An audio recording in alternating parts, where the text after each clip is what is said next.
नमस्कार मित्रों, मैं सचिन सर। हमारे YouTube चैनल तुरंत विद सचिन सर में फिर से आपका एक बार स्वागत है। एग्रीकल्चर की सीरीज चल रही है। जैसा कि मैंने बताया था आपको कि यह गागर में सागर भरने वाली क्लास है। यह एग्रीकल्चर की चौथी सीरीज है, यानी चौथा क्लास है। इस 4 क्लास के बाद फिर हम लोग 50 क्वेश्चन को डिटेल से चर्चा करेंगे। वह जो क्लास होगी आपकी वह लाइव होगी, तो प्रयास करिएगा कि ये चारों वीडियो देख करके वहां से पूरा कलेक्ट कर लीजिएगा। उसके बाद फिर आपसे चर्चा हो जाएगी 50 प्रश्नों पे। आज का सबसे महत्वपूर्ण टॉपिक कौन सा है कि सब्जियों के रंग एवं कड़वाहट का कारण। यहां से बार बार प्रश्न पूछा जाता है कि सब्जियों का रंग का कारण क्या होता है, उसकी कड़वाहट का कारण क्या होता है, यानी लिस्टिंग करते रहना है आपको। जैसे मूली का तीखा स्वाद, मूली का तीखा स्वाद आइसोसाइनेट के कारण होता है। आइसोसाइनेट के कारण मूली का तीखा स्वाद होता है और मिर्च की चटपटाहट कैप्सिसिन के कारण होती है। खीरे की कड़वाहट, खीरे में जो कड़वाहट पाई जाती है वह कुकुरबिटेसिन के कारण होती है। जबकि आलू में जो हरा रंग होता है यह सोलेनिन के कारण होता है। आलू में हरा रंग सोलेनिन के कारण होता है। जबकि आलू में पाए जाने वाला जो रोग है उसे ब्लैक हार्ट कहते हैं। जैसे कोल्ड स्टोरेज में आलू को स्टोर किया जाता है तो उस समय अगर वहां पर ऑक्सीजन की कमी हो जाती है तो ऑक्सीजन की कमी होने के कारण उसमें एक रोग पाया जाता है जिसे ब्लैक हार्ट के नाम से जाना जाता है। टमाटर का लाल रंग जो होता है वह लाइकोपिन के कारण होता है। जबकि हल्दी का जो पीला रंग होता है वह कुरकुमीन के कारण होता है। और लहसुन में जो गंध आती है वह इलाइसिन के कारण होती है। प्याज में जिससे आंख में लगता हुआ क्या है, सल्फर है, मालूम है आपको। लहसुन का गंध इलाइसिन के कारण होता है। और अदरक का तीखा स्वाद जो होता है जिंजरोन के कारण होता है। अदरक का तीखा स्वाद जिंजरोन के कारण होता है। यानी यह सब्जियों का रंग और कड़वाहट का सबसे इंपॉर्टेंट भाग है। इसे जरूर नोट्स बनाते रहिएगा। कुछ प्रमुख संस्थान जो बार बार आपसे पूछे जाते हैं, इन संस्थाओं को थोड़ा सा क्लियर करिए कि भारतीय गन्ना अनुसंधान संस्थान का मुख्यालय कहाँ है। भारतीय गन्ना अनुसंधान संस्थान का मुख्यालय कहाँ है, तो इसका मुख्यालय लखनऊ में है। जबकि राष्ट्रीय कृषि विपणन संस्थान का मुख्यालय जयपुर में है। और उत्तर प्रदेश कृषि अनुसंधान परिषद कहाँ है, यह लखनऊ में है आपका। आलू अनुसंधान संस्थान का मेरठ सबसे ज्यादा प्रश्न पूछा गया है। यही दोनों दलहन और आलू अनुसंधान संस्थान कहाँ है, मेरठ में है। जबकि दलहन अनुसंधान संस्थान कहाँ है, कानपुर में है। यानी कि यह इंपॉर्टेंट है आपका। यह चार्ट इसी तरीके से आप अपने नोट्स में बनाते रहें ताकि किसी प्रकार का प्रश्न अगर ऐसे आ जाए या मिलान वाला प्रश्न आएगा, सूची 1 सूची 2 वाला, या तो डायरेक्ट आपसे पूछा जाएगा, तो आपसे यह प्रश्न गलत नहीं होने चाहिए। समझिएगा, क्योंकि मैंने पहले ही आपको बता दिया था कि यह एग्रीकल्चर की क्लास और 50 प्रश्नों को हल करने के बाद लगभग 80 से 90% क्वेश्चन आपके यहाँ से फंस जाएंगे। हालांकि सिर्फ वही क्वेश्चन आपके जाएंगे जो करंट अफेयर से संबंधित होंगे, तो करंट अफेयर की क्लास आपको मिल जाएगी। हम लोग यूपी पीसीएस टारगेट करके एक टारगेट बैच चलाने वाले हैं, यूपी पीसीएस सन 2020, और वह क्लास पूरी तरह निःशुल्क होगी। अगर आप हमसे जुड़ना चाहते हैं तो आपको सिर्फ इस नंबर पे मैसेज करना है। ये व्हाट्सएप नंबर है 9889966239। इससे आप हमारे ग्रुप में जुड़ जाएंगे। इस ग्रुप में पीडीएफ भी आपको दिया जाएगा, वह भी पूरी तरह निःशुल्क, किसी प्रकार का कोई चार्ज यहाँ नहीं है। पूरा यूपी पीसीएस की क्लास कराई जाएगी। और याद रहे, जब यूपी पीसीएस लेवल आप अच्छे से तैयार कर लेते हैं जीएस, तो सभी प्रकार के वनडे एग्जाम भी उसमें आ जाएंगे, यानी उस लेवल पे आपको ले जाया जाएगा। और हिंदी भी चलेगा, आरओ हिंदी और जीएस दोनों क्लासेज आपको मिलेंगी। शीघ्र ही स्टार्ट हो रहा है, तो जल्दी जल्दी जुड़ जाए। समझिएगा, एक प्रश्न आपसे कि उपभोक्ता दिवस कब मनाया जाता है? उपभोक्ता दिवस कब मनाया जाता है और विश्व खाद्य दिवस कब मनाया जाता है? दोनों प्रश्न का आपको आंसर बताना है। एक बड़ा फेमस प्रश्न आता है, to a hunger free world. To a hunger free world नामक पुस्तक के लेखक कौन है? तो to a hunger free world नामक पुस्तक के लेखक कौन है? M S Swaminathan. याद रखिएगा, एम एस स्वामीनाथन की एक प्रसिद्ध पुस्तक है और यहां से बार बार प्रश्न पूछे जाते हैं।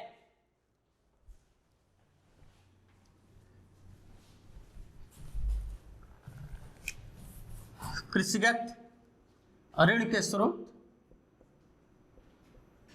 कृषिगत ऋण के स्रोत।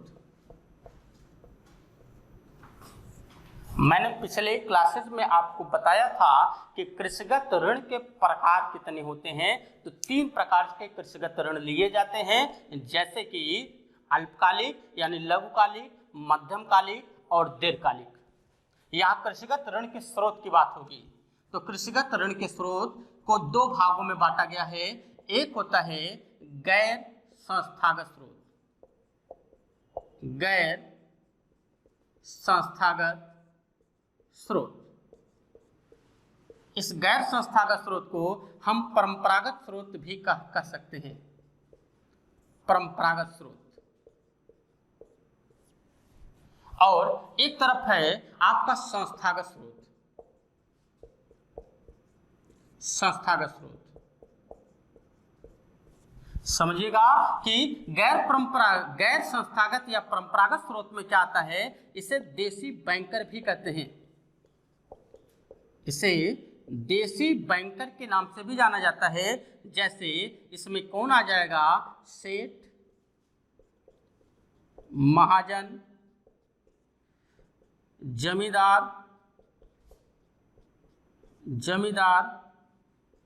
सूदखोर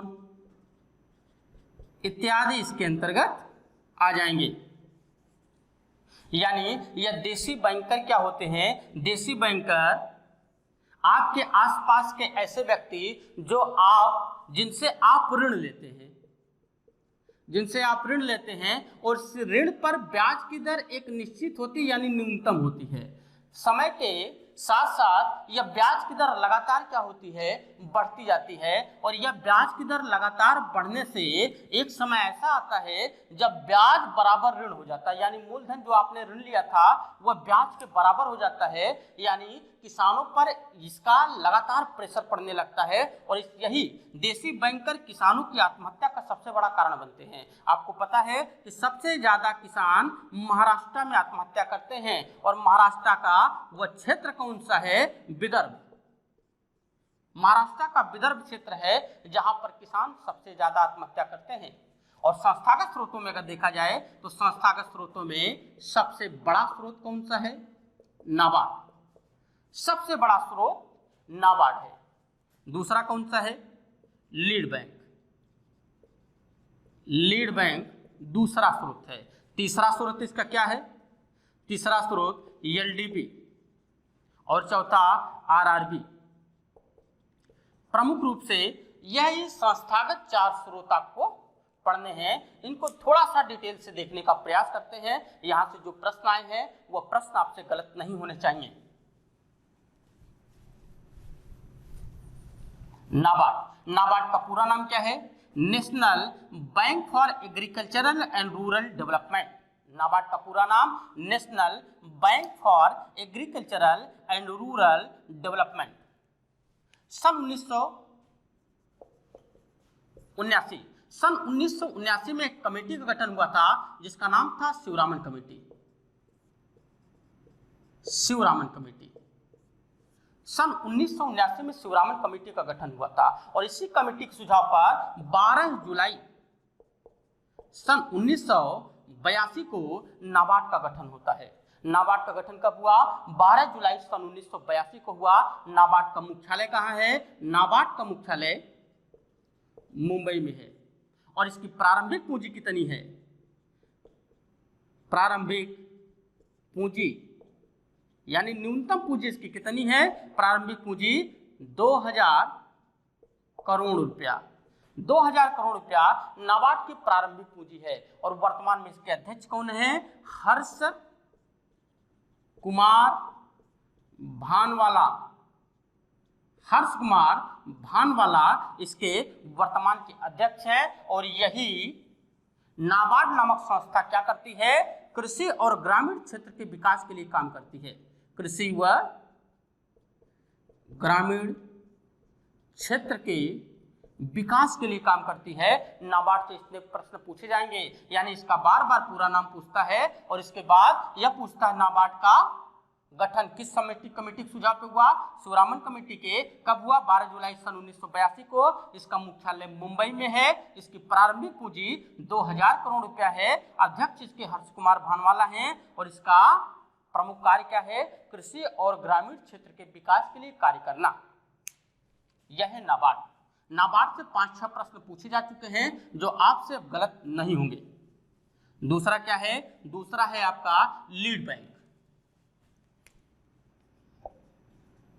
लीड बैंक, आपको पता है कि सन 1969 में बैंकों का राष्ट्रीयकरण प्रारंभ हुआ। इंदिरा गांधी का समय था। इंदिरा गांधी ने एक मानक तय किया कि जिन बैंकों की 50 करोड़ रुपया से पूंजी ज्यादा होगी उन बैंकों का राष्ट्रीयकरण कर दिया जाएगा। और इन 50 करोड़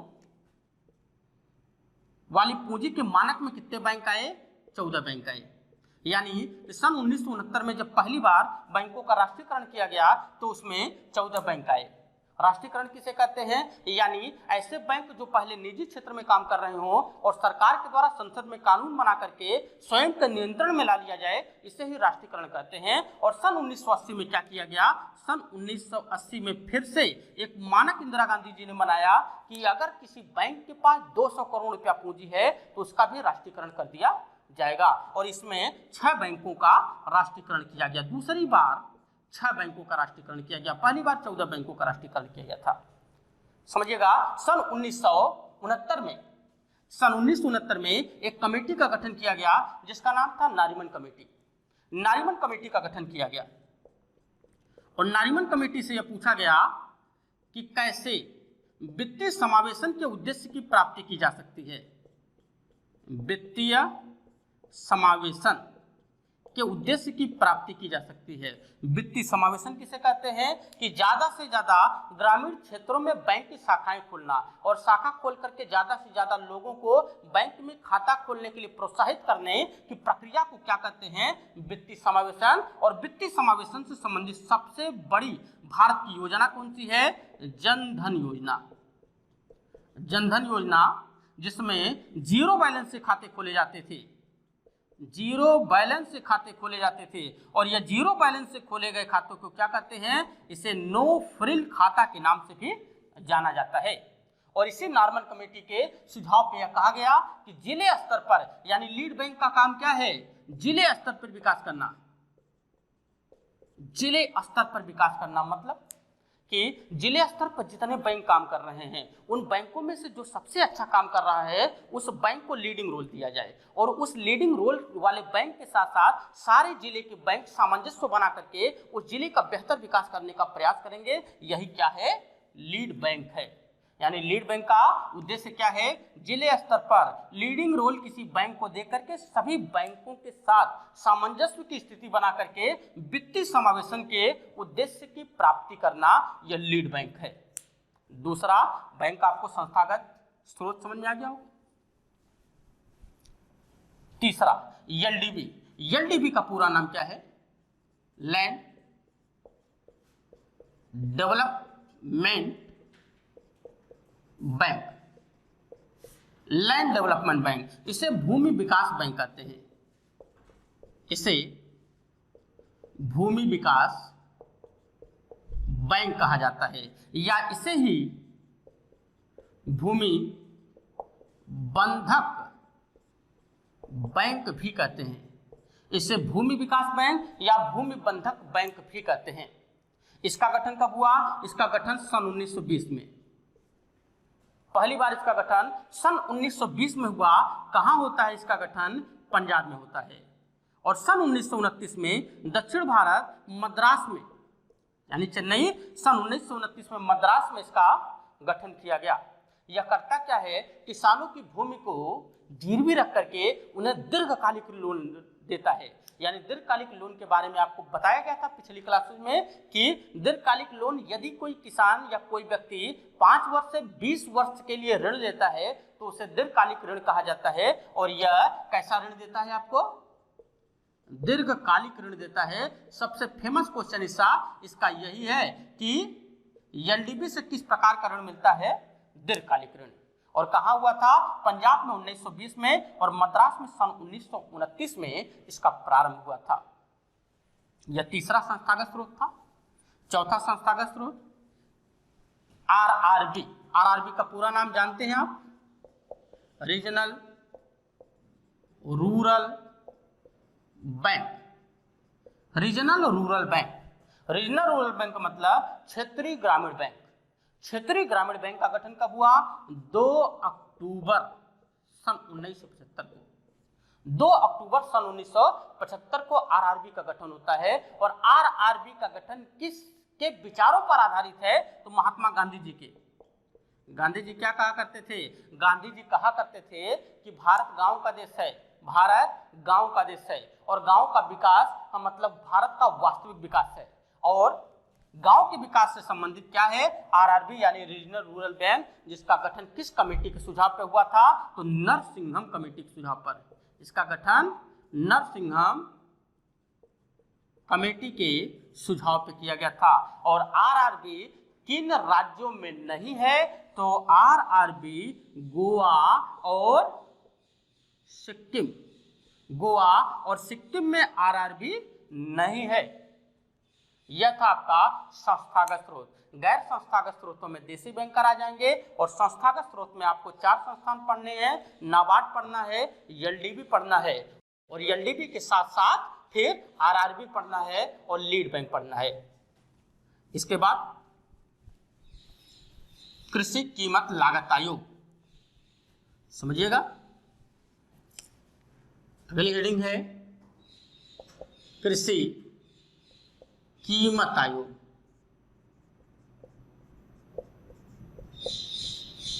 इससे 4-5 प्रश्न पूछे जाते हैं। कृषि कीमत आयोग का गठन कब हुआ? तो कृषि कीमत आयोग का गठन सन 1965 में होता है। और यह करता क्या है? मिनिमम सपोर्टिंग प्राइस यानी एमएसपी जारी करता है। कृषि कीमत आयोग एमएसपी यानी मिनिमम सपोर्टिंग प्राइस, न्यूनतम समर्थन मूल्य जारी करता है। न्यूनतम समर्थन मूल्य जारी करता है। यह न्यूनतम समर्थन मूल्य फसल की बुआई के पहले ही जारी कर दिया जाता है। यानी फसल की बुआई के पहले लागत को ध्यान में रख करके यह न्यूनतम समर्थन मूल्य जारी किया जाता है। और यह किसानों को हतोत्साहन से बचाने के लिए जारी किया जाता है। जैसे मान लीजिए कि अगर किसान का उत्पादन बढ़ गया, किसानों को क्या हुआ? उत्पादन बढ़ गया। ऐसी स्थिति में जब किसानों का उत्पादन बढ़ जाए तो क्या होगा? तो वस्तु की जो कीमत होगी वह गिर जाएगी।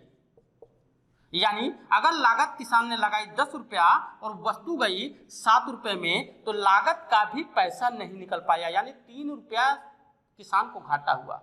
ऐसी स्थिति में सरकार यह प्रयास करती है कि किसानों का घाटा न हो और किसान हतोत्साहित न हो, इसलिए उनकी लागत से बढ़े हुए मूल्य पर उनकी फसल को खरीद लिया जाता है। यह सिर्फ तब होगा जब उत्पादन ज्यादा बढ़ने से कीमत कम होती है, यानी कि यह स्वैच्छिक होगा, जबरदस्ती सरकार किसानों से नहीं करेगी। और सन 1985 में इसी का नाम बदल करके कृषि कीमत लागत आयोग किया गया। इसी का नाम सन 1985 में बदल करके कृषि कीमत लागत आयोग किया गया। यानी लागत के आधार पे ही मिनिमम सपोर्टिंग प्राइस तय किया जाता है। इसका मुख्यालय कहाँ है? इसका भी मुख्यालय नई दिल्ली में है। इसके साथ साथ दो तीन पॉइंट और समझने का प्रयास करिएगा। एक होता है वसूली मूल्य।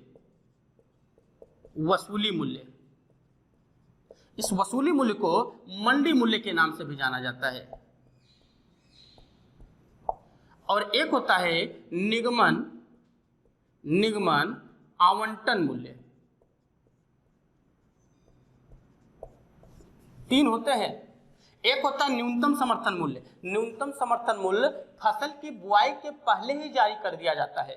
फसल की बुआई के पहले ही न्यूनतम समर्थन मूल्य यानी मिनिमम सपोर्टिंग प्राइस जारी कर दिया जाता है। और फसल की बुआई के बाद यानी खाद्यान्न का जब उत्पादन हो जाता है उसके बाद यह वसूली मूल्य या मंडी मूल्य जारी किया जाता है। यानी किसान कि फसल का जो मंडी रेट है उस आधार पर किसानों की फसलों को लिया जाता है इस वसूली और मंडी मूल्य में। और इससे ली गई फसलों को पीडीएस, जानते हैं आप, पीडीएस का मतलब पब्लिक डिस्ट्रीब्यूशन सिस्टम यानी सार्वजनिक वितरण प्रणाली के माध्यम से यह लोगों को दिया जाता है। कौन सा? वसूली मूल्य या मंडी मूल्य। यह बढ़े हुए दामों पर खरीदा जाता है यानी खाद्यान्न के उत्पादन के बाद, और न्यूनतम समर्थन मूल्य फसल की बुआई के पहले ही लागत को आधार मान करके जारी कर दिया जाता है। तीसरा समझने का प्रयास करिएगा, निगमन आवंटन मूल्य। निगमन आवंटन मूल्य क्या है? निगमन आवंटन मूल्य सरकार के किराना स्टोर की दुकानों से, सरकारी किराना स्टोर की दुकानों से कम मूल्य पर उपभोक्ताओं को खाद्यान्न उपलब्ध कराना, यह निगमन आवंटन मूल्य कहलाता है।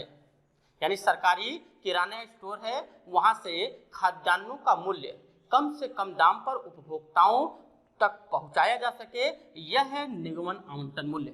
यानी कि न्यूनतम समर्थन मूल्य, वसूली मूल्य और निगमन आवंटन मूल्य तीन प्रकार के मूल्य हैं जो आपके आराम से समझ में आगे होगा।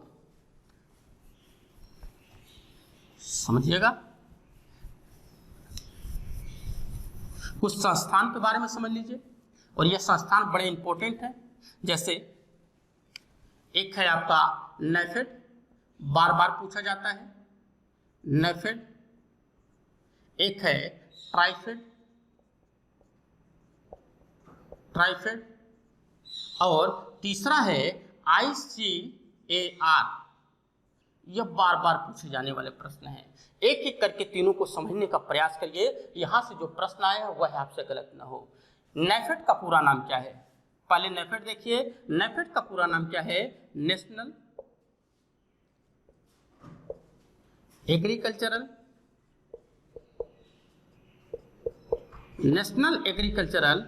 Cooperative, national agricultural cooperative marketing federation of India limited. NAFED का पूरा नाम क्या है? National agricultural cooperative marketing federation of India limited. यह एक सहकारी संस्था है, यह एक सहकारी संस्था है। और इसका गठन कब हुआ? इसका गठन सन 1958 में हुआ। सन 1958 में नेफेड का गठन होता है। और नेफेड का मुख्यालय कहाँ है? मुख्यालय इसका नई दिल्ली है। और इस नेफेड का काम क्या है?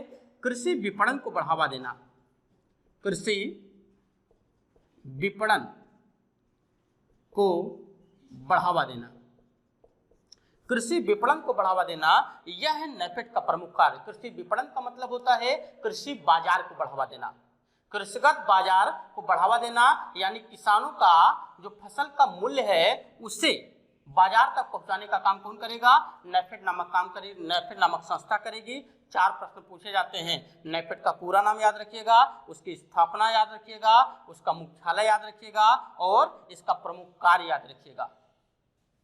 दूसरा संस्थान कौन सा है? ट्राइफेड। ट्राइफेड का पूरा नाम क्या है? ट्राइफेड का पूरा नाम tribal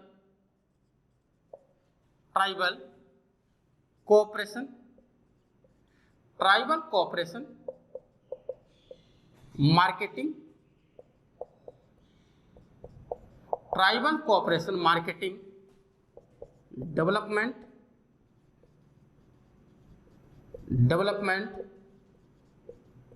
federation of India limited, यह है ट्राइफेड। और यह tribal cooperative marketing federation of India limited यानी ट्राइफेड का गठन कब हुआ था? ट्राइफेड का गठन सन 1987 में हुआ था। और इसका भी मुख्यालय कहाँ है? इसका भी मुख्यालय नई दिल्ली में है। और इसका प्रमुख कार्य क्या है? जनजातियों, इसका प्रमुख कार्य क्या है? जनजातियों के द्वारा बनाई गई वस्तुओं का मार्केट मूल्य निर्धारित कराना। यानी जनजातियों के द्वारा बनाई गई वस्तुओं का मार्केट मूल्य निर्धारित करके इनको भी प्रोत्साहित करने का काम कौन करता है? ट्राइफेड नामक संस्था करती है। यानी इससे भी यही 4 प्रश्न कॉमन से हैं। अगला देखिएगा, आईसीआर का पूरा नाम है Indian council for agricultural research, Indian council of agriculture research, यह आईसीआर का गठन है। और आईसीआर का गठन कब हुआ? सन 1929 में आईसीआर का गठन हुआ। इसका भी मुख्यालय कहाँ है? नई दिल्ली में। नई दिल्ली में इसका भी मुख्यालय है। इसका प्रमुख कार्य क्या है? कृषिगत अनुसंधानों को बढ़ावा देना। यानी कृषिगत अनुसंधानों को बढ़ावा देने वाली संस्था कौन सी है? आईसीएआर है। ये तीनों समझ में आ गया होगा आपके। अब इंपॉर्टेंट चीज चकबंदी। चक का मतलब खेत, बंदी का मतलब जोड़ना।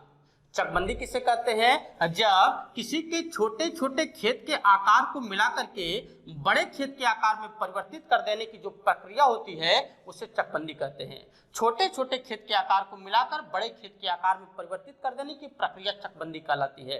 यह परिभाषा। और चकबंदी पहली बार कब शुरू हुई थी? चकबंदी सबसे पहली बार 1920 में शुरू हुई थी। किस राज्य से चकबंदी का प्रारंभ हुआ? गुजरात से प्रारंभ हुआ। और किस जिले से प्रारंभ हुआ? गुजरात के बड़ौदा जिले से चकबंदी का प्रारंभ सर्वप्रथम हुआ था। उत्तर प्रदेश में, यूपी में इसका प्रारंभ कब हुआ? उत्तर प्रदेश में सन 1954 में इसका प्रारंभ हुआ। और उत्तर प्रदेश के किस जिले से इसका प्रारंभ हुआ? मुजफ्फरनगर से। मुजफ्फरनगर से उत्तर प्रदेश में चकबंदी का प्रारंभ हुआ। हाल में चकबंदी फिर से चर्चा में बना हुआ है।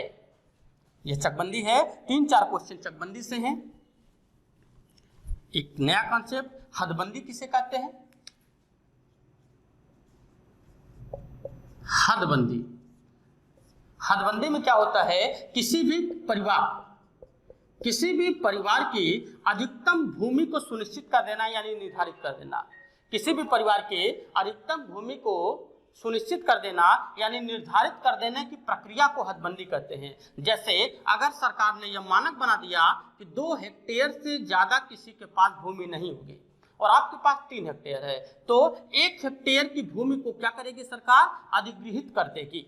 यानी 2 हेक्टेयर आपके पास रहेगा, जिससे 2 हेक्टेयर से जितनी अधिक भूमि है सरकार अधिग्रहित करके वह गरीबों में बांट देगी। और इसमें ST/SC को सबसे ज्यादा प्राथमिकता दी जाती है। यानी कि जिनके पास खेत ज्यादा है उनसे खेत लेकर के गरीबों में उस खेत को बांट दिया जाएगा ताकि उनकी भी आजीविका चलती रहे। यही है हदबंदी। यह खासा विवादित रहा है। और अगला सहकारी कृषि। सहकारी कृषि, सहकारी कृषि का एक लोगो है। सहकारी कृषि कहते किसे? पहले परिभाषा समझने का प्रयास करिएगा। सहकारी कृषि में 2 या 2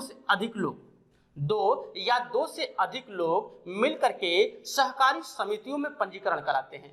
2 या 2 से अधिक किसान मिलकर के सहकारी समितियों में पंजीकरण कराते हैं और पंजीकरण करा करके अपने खेत के आकार को बड़ा करते हैं। जैसे यह खेत A का है, यह B का है और यह खेत C का है। तीनों ए बी सी ने मिलकर के सहकारी समितियों में पंजीकरण कराया और पंजीकरण करा करके यह आपसी सहमति से खेत के आकार को बड़ा कर देते हैं। और आपसी सहमति से जब खेत का आकार बड़ा हुआ तो बड़े खेत के आकार में उत्पादन क्या होगा, उत्पादन ज्यादा होगा। यह है सहकारी कृषि। इसके लिए कहा जाता है one for all, all for one, one for all और ऑल फॉर वन। यही बार बार प्रश्न पूछा जाता है कि कृषि का वह कौन सा प्रकार है जिसमें one for all for one के बारे में बताया जाता है, तो उसका उत्तर होगा सहकारी कृषि। यह एग्रीकल्चर के 4 क्लासेज आपकी पूरी हुई और इसके बाद 50 प्रश्नों की एक सीरीज होगी। उस 50 प्रश्नों को हम बेहतर तरीके से डिटेल से हल करने का प्रयास करेंगे और फिर एग्रीकल्चर से अगर 100 प्रश्न आते हैं तो 100 में से 90 प्लस प्रश्न गारंटी आपके सही हो जाएंगे। बस इसी तरीके से अपना सहयोग बनाए रखें, चैनल को सब्सक्राइब करें, लाइक करें और शेयर करते रहें। आपकी क्लास लाइव चलेगी, यह पेपर वाली जो एग्रीकल्चर का 50 क्वेश्चन का पेपर होगा, लाइव होगा। इसके बारे में मैं आपको सूचित कर दूंगा। मैंने अपना व्हाट्सअप नंबर दिया है, जो लोग ग्रुप से नहीं जुड़े हैं वह ग्रुप में जुड़ने के लिए एक नंबर उस पर व्हाट्सअप नंबर दे देंगे। ठीक है, किसी प्रकार का कोई कन्फ्यूजन होगा या कोई प्रश्न होगा तो कमेंट बॉक्स में जरूर लिखिएगा। जय हिंद, जय भारत।